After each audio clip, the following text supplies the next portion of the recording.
Bonjour et bienvenue sur la chaîne Lynx Bushcraft. Aujourd'hui, nous lançons une nouvelle série de vidéos où on va présenter du matériel et des techniques liées au bushcraft. Et ça va être une série de vidéos qui va sortir sur les mois, les semaines à venir, où on aura l'occasion de vous présenter du matériel qui nous aura été fourni par des partenaires, du matériel à nous et du matériel qu'on aura découvert dans les semaines qui arrivent. Donc aujourd'hui, ce qu'on va faire, c'est qu'on va aller à travers ce qu'on appelle les 5 C, ces 5 catégories de matériel qu'on utilise en sortie, en bivouac. Dans les 5 C, on va commencer par la coupe.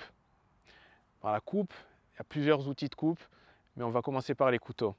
Alors, couteau de camp et couteau, on peut l'utiliser en neck knife ou à la ceinture, peu importe.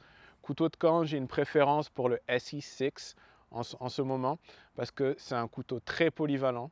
Ce n'est pas le genre de couteau avec lequel on va pouvoir aller faire de la gravure, de la sculpture fine, mais qui fait très bien son travail pour du bâtonnage, pour couper, pour taper dans du bois.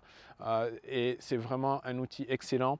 Et le Izula, c'est son petit frère que j'ai en neck knife pour faire occasionnellement du feather sticks.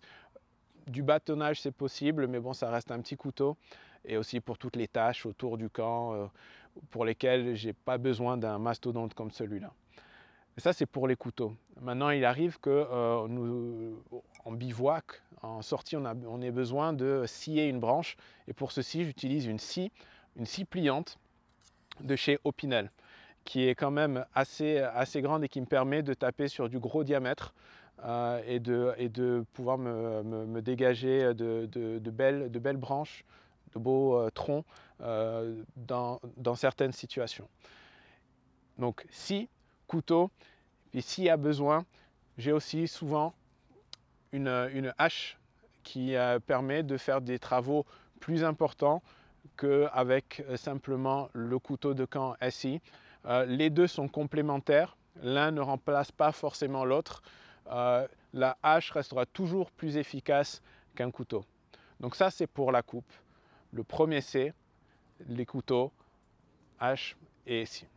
Deuxième C, ça va être la combustion. Alors, la combustion, c'est important pour évidemment commencer un feu. Le feu, c'est toujours bon de s'asseoir autour d'un feu le soir ou même la journée.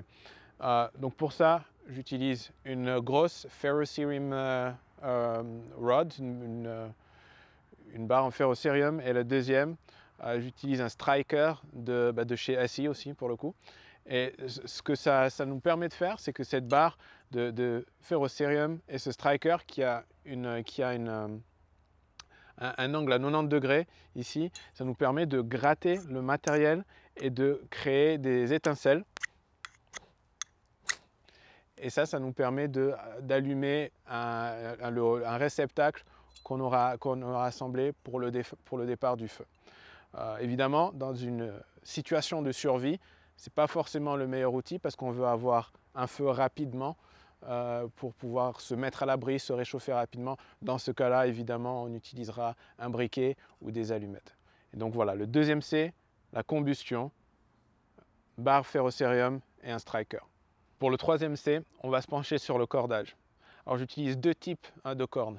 La première, c'est ce qu'on appelle, en anglais c'est du bank line. Je ne connais pas le terme en français, désolé. Bon, c'est une espèce de corde en nylon, mais il peut y avoir d'autres matériaux, mais qui est enduite de graisse.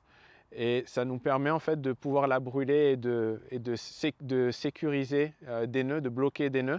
Donc j'utilise ça beaucoup et en même temps, au même titre que la paracorde 550. Ces deux-là en combinaison, toujours utiles pour que ce soit pour les abris, que ce soit pour faire un trépied avec des branches ou transporter du bois. Les deux sont complémentaires. Quatrième et avant-dernier C, la couverture. En anglais, le terme anglais dit cover, donc ça regroupe une variété de choses. Ça va être la tarpe qu'on va utiliser, la tente, etc.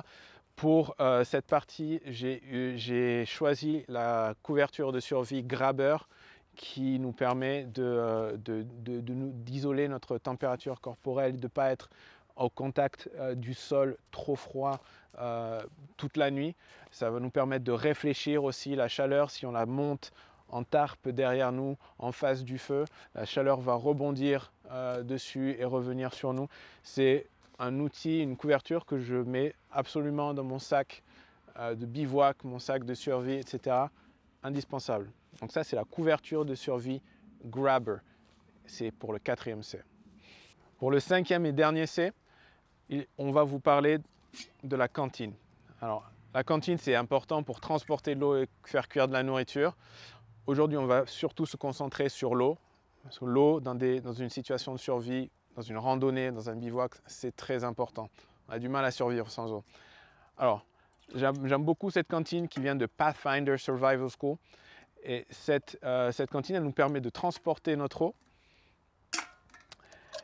Il y a également un petit réchaud sur lequel déposer le mug, la tasse, où on peut transporter de l'eau à faire bouillir si on vient à court d'eau, si on est à court d'eau, qu'on a besoin de se réapprovisionner dans un ruisseau, dans une rivière, etc. Une fois qu'on a filtré notre eau, on a besoin de la faire bouillir. Vous pouvez la mettre dans ce conteneur et la poser sur votre petit stove, votre petit réchaud et la faire bouillir. Et ce qui est génial, c'est que les trois s'empilent. Comme ça, il y a même un petit couvercle qui va avec. Et ça nous permet d'avoir un outil 3 en 1 qui nous permet de contenir de l'eau, de faire bouillir de l'eau, de faire chauffer un repas, etc. Donc la cantine, 5e C. Voilà, j'espère que cette vidéo vous a plu. Nous avons vu les 5 C du bushcraft ou de la survie en général. Il y aura encore des vidéos qui vont suivre. N'hésitez pas à lâcher un pouce, à partager et surtout à nous suivre. Et on espère vous voir ou vous écouter ou vous entendre dans vos commentaires très bientôt. Bonne journée.